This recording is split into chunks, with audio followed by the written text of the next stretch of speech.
Tiniyak po ni Senate Finance Committee Chair Senator J.V. Ejercito na hindi nila mapapayagan ng last-minute insertions o amendments sa Bicameral Conference Committee. Kaugnay po yan sa mahigit 7.2 trillion pesos na proposed budget sa susunod na taon. Bakit daw o batid daw ng senador ang malaking epekto ng iskandalo? Kaugnay po yan ng flood control scandal. Kaya sinisiguro niyang bubuksan sa publiko ang deliberasyon ng Bicam sa budget at wala na ring small committee na isisingit ng kung ano-ano sa budget.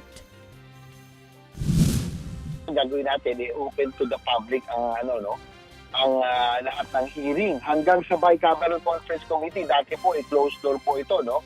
At saka nangyayari sa Bicam noon talagang ministerial na lang, no? One day, lang yan, half day nga lang po yan, pirmahan lang. Pero itong huli dahil sa reformang sinimulan po nung kay Senwin Gatchalian, no, siya chairman ng Committee on Finance, sa paghihigpit, umabot ng 5 araw yata Bicam. Even information needed will be available online. Pati po ang Bicam will be open. Hindi na wala na pong small committee. Samantala yan nga po ang tinig ni Senate Finance Committee Chair Senator J.V. Ejercito. Wala naman daw pagsisisi si Attorney Amando Ligutan sa kanyang post sa social media tungkol po sa misleading questions. Hindi raw niya buburahin ang post dahil wala naman itong nilalabag na anumang panuntunan sa mga abogado. Naging usap-usapan nga po ang post ni Attorney Ligutan matapos pumalagang defense team ng Vice Presidente kaugnay ng sinabi ng abogado na bawal ang misleading question sa isang paglilitis kahit pa sa cross-examination. Alam daw yan ng lahat ng mga abogado, maging ng law students. Sa panig po ng prosecution, iginit din nilang dapat isantabi raw ng impeachment court ang anilay pag-iyak ng depensa dahil sa social media post si Private Prosecutor Attorney Ligitan. Gayunman, rerespetuhin daw nilang anumang ruling, kautusan o kaya'y warning na ibibigay ng korte. Rerespetuhin at gagalangin natin kung anong order na ilalabas ng presiding officer sa bagay na yan.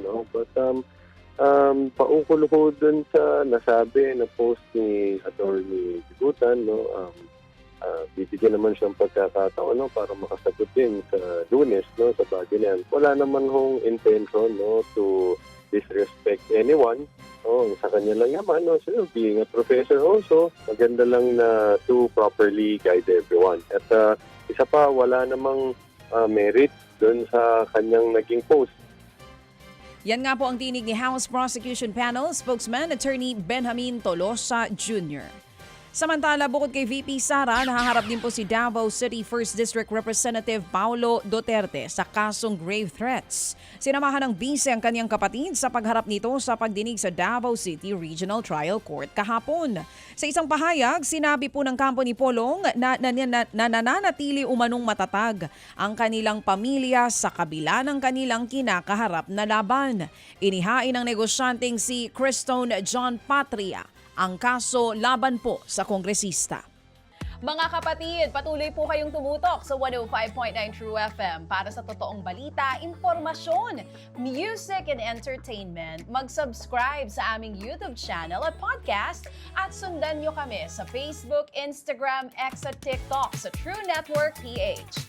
Bisitahin din po ang aming official website, truefm.ph. At panoorin din kami sa True TV Signal, Channel 19. Kami po ang 105.9 True FM. Laging true sa'yo, kapatid.